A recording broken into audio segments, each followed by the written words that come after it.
Hello students, आज हम पढ़ने जा रहे हैं क्लास 8th की न्यू साइंस बुक क्यूरियोसिटी का chapter 4 electricity, magnetic and heating effects के 2 वीडियोस में पहले ही अपलोड कर चुकी हूँ।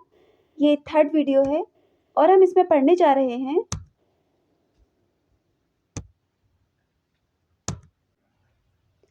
Does a current carrying wire get hot. क्या एक करंट कैरिंग वायर गर्म हो जाता है? जब हम किसी वायर से इलेक्ट्रिक करंट पास करते हैं तो क्या वो गर्म हो जाता है? Let us observe. While doing the activity for electromagnet, did you also notice that the wire ends got warm? Why would that happen? जब हमने इलेक्ट्रोमैग्नेट के लिए एक एक्टिविटी की थी, तब आपने क्या उसमें नोटिस किया था कि जो वायर हैं उसके एंड्स गर्म हो जाते हैं? ऐसा क्यों होता है?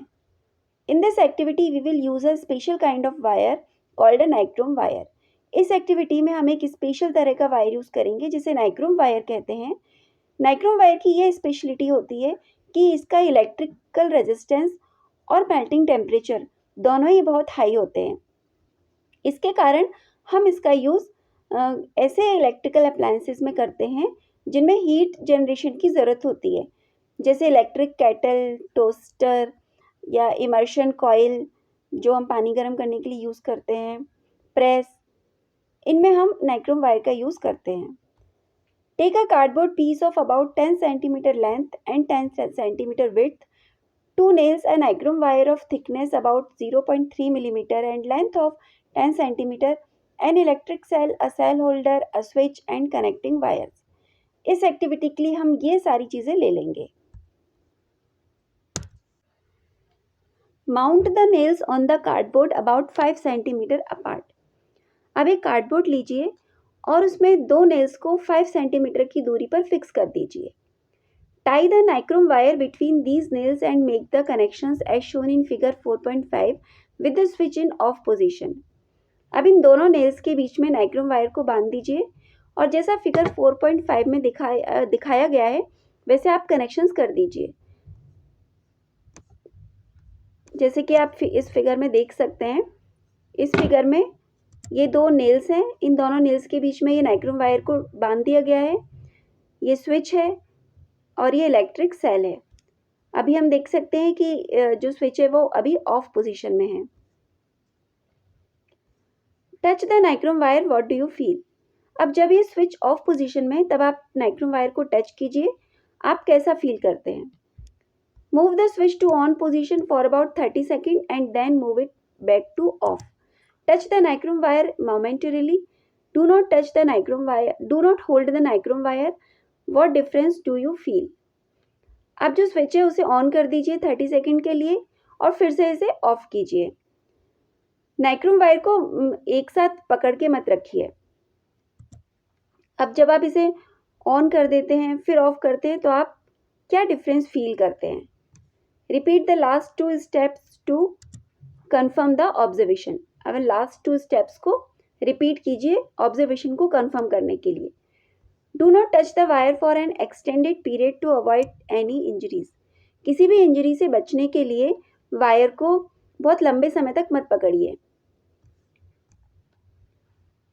You may have observe that nichrome wire feels warm when current is passed through it. This happens because when electric current flows through any conductor it faces some opposition or resistance to its flow. आप observe कर सकते हो कि जब इस wire में से current का फ्लो किया जाता है, नाइक्रोम वायर में से जब करंट पास किया जाता है तो ये गर्म हो जाता है। ऐसा इसीलिए होता है क्योंकि जब हम किसी कंडक्टर में से इलेक्ट्रिक करंट का फ्लो करते हैं तो इसके फ्लो में कुछ रेजिस्टेंस या अपोजिशन ये फेस करता है। Different conductors offer different levels of resistance to the flow of current. Different conductors का resistance different होता है. A nichrome wire, for example, offers higher resistance compared to a copper wire of the same size and length. यदि nichrome wire और copper wire same size और length के हैं तो nichrome wire का रेजिस्टेंस कॉपर वायर की तुलना में ज़्यादा होगा।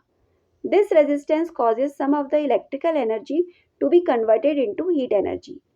इस रेजिस्टेंस के कारण जो इलेक्ट्रिकल एनर्जी है, कुछ इलेक्ट्रिकल एनर्जी हीट एनर्जी में कन्वर्ट हो जाती है और हमें तार गर्म लगने लगता है।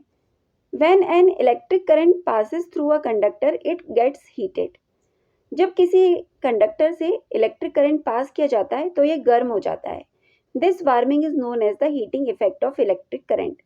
तो कंडक्टर के इसी गर्म होने को हम heating effect of electric current कहते हैं। Think like a scientist. This activity should be carried out strictly under the supervision of a teacher. इस एक्टिविटी को आप किसी टीचर के सुपरविजन में ही कीजिए। Repeat activity 4.5 with the battery of 2 cells. What do you notice? For the same duration, does the wire heat up more with 1 cell or 2 cells? अब जो activity 4.5 अभी आपने की थी उसे एक सेल की बजाय 2 सेल के साथ कीजिए। आप क्या नोटिस करते हैं? सेम ड्यूरेशन के लिए क्या वायर में जब हम एक सेल यूज करते हैं तब वो ज़्यादा गर्म होता है या फिर 2 सेल यूज करते हैं तब वो ज़्यादा गर्म होता है? The amount of heat generated is more in the experiment with 2 cells. This is due to the fact that the heat generated depends on the magnitude of the electric current. तो जो हीट का generation, तो amount of heat generated मतलब heat generation का जो amount है वो उस एक्सपेरिमेंट में ज़्यादा है जिसमें हमने 2 सेल्स का यूज़ किया था। ऐसा इसीलिए होता है क्योंकि हीट जनरेशन इलेक्ट्रिक करंट के मैग्नीट्यूड पर डिपेंड करता है। जब हम एक सेल का यूज़ करते हैं तो इलेक्ट्रिक करंट कम फ्लो होता है, इसीलिए हीट का जनरेशन भी कम होता है। और जब हम 2 सेल्स का यूज़ करते हैं तो इलेक्ट्रिक करंट ज़्यादा क्वांटिटी में फ्लो होता है, इसीलिए हीट का जनरेशन भी ज़्यादा होता है। The heat generated in a wire depends on the material thickness and length of the wire. तो हीट जनरेशन की जो क्वांटिटी है वो इस बात पर डिपेंड करती है कि हम मटेरियल कौन सा यूज़ कर रहे हैं, उसकी थिकनेस क्या है, उसकी लेंथ, वायर की लेंथ क्या है और ड्यूरेशन जिसके लिए हम करंट को फ्लो कर रहे हैं वो क्या है। यदि किसी वायर की मोटाई ज़्यादा है तो उसका इलेक्ट्रिकल रेजिस्टेंस कम होगा, इसीलिए हीट जनरेशन भी कम होगा। यदि लेंथ किसी वायर की ज़्यादा है तो उसका इलेक्ट्रिकल रेजिस्टेंस ज़्यादा होगा, इसीलिए उसमें हीट जनरेशन भी ज़्यादा होगा। और यदि हम ज़्यादा ड्यूरेशन के लिए करंट फ्लो करते हैं तो उसमें हीट जनरेशन भी ज़्यादा होगा। इस तरीके से जो हीट का जनरेशन है या जो रेजिस्टेंस है वो material thickness, length of the wire और duration for which the current flows इस पर डिपेंड करता है। In grade 7, we have learned that an incandescent lamp glows because its filament is heated by an electric current. हमने class 7th में पढ़ा है कि जब एक जो बल्ब है वो ग्लो इसीलिए करता है क्योंकि जब उसका जो फिलामेंट है इलेक्ट्रिक करंट पास करने पर गर्म हो जाता है। Many household appliances such as electric room heaters, stoves, irons, immersion rods, water heaters, kettles and hair dryers work on the same principle of the heating effect of electric current. कुछ appliances जैसे कि electric room heaters, stoves, irons, immersion rods, water heaters, kettles and hair dryers ये heating effect of electric current के principle पर ही काम करते हैं। All these devices contain a rod or a coil of wire called a heating element. इन सभी devices में एक heating element होता है। In some appliances where this element is visible it can be seen glowing red hot. कुछ appliances में जहाँ ये element दिखता है वहाँ हम इसे रेड हॉट ग्लो करता हुआ देख सकते हैं। फॉर एग्जाम्पल इसमें ये हीटिंग एलिमेंट लगा हुआ है, इसमें भी हीटिंग एलिमेंट लगा हुआ है, ये हमें रेड हॉट दिख रहा है।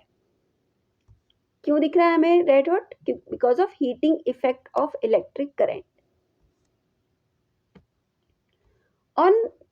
Now I understand why the incandescent torch lamp sometimes used to get warm when we did the activity of making it glow using an electric cell. जो हम इलेक्ट्रिक सेल से किसी बल्ब को glow करने की कोशिश करते हैं तो वो गर्म हो जाता है कुछ देर के बाद। अब मुझे समझ में आया कि वो गर्म क्यों हो जाता था।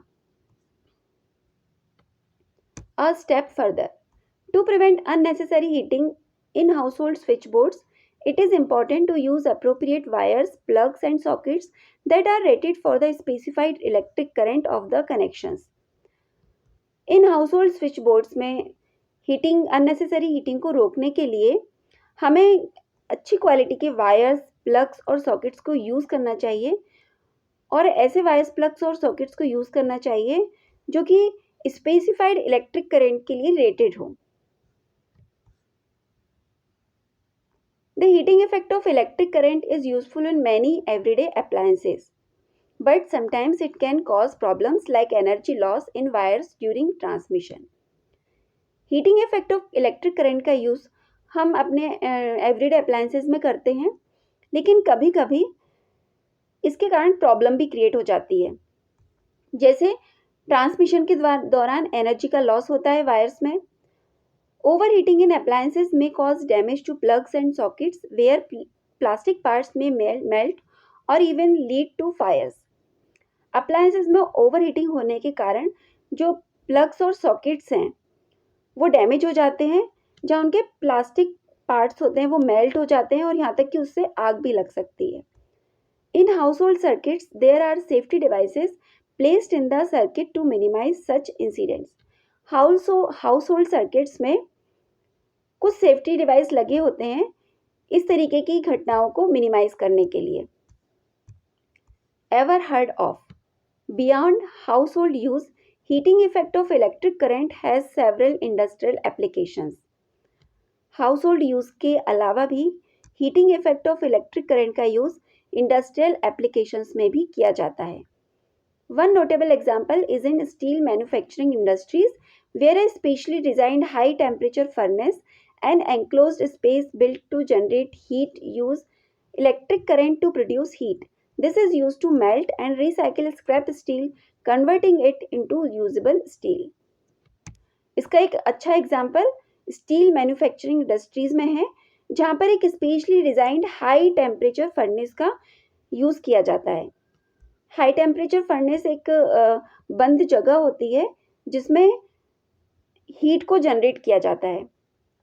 इसमें हीट का जनरेशन इलेक्ट्रिक करंट के थ्रू किया जाता है, मतलब इलेक्ट्रिक करंट का यूज़ इसमें हीट के प्रोडक्शन के लिए किया जाता है। इसका यूज़ स्क्रैप स्टील को रिसाइकिल करने के लिए किया जाता है, फिर स्क्रैप स्टील को रिसाइकिल करके यूजेबल स्टील में कन्वर्ट किया जाता है।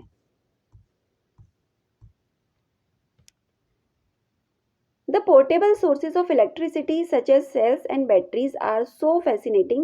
Using these we could light up a small lamp, make a magnet and heat up a wire. तो जो पोर्टेबल सोर्सेज ऑफ इलेक्ट्रिसिटी जैसे कि सेल्स और बैटरीज हैं वो हमें बहुत अट्रैक्ट करते हैं, क्योंकि इनका यूज़ करके हम किसी छोटे से बल्ब को जला सकते हैं, मैग्नेट बना सकते हैं या फिर किसी वायर को गर्म भी कर सकते हैं। Yes, but have you ever wondered what is inside these cells and batteries that produces electricity? लेकिन क्या आपको ये कभी जानकर आश्चर्य हुआ है कि इन सेल्स और बैटरीज के अंदर ऐसा क्या है जिससे इनमें इलेक्ट्रिसिटी का प्रोडक्शन हो जाता है। Thank you.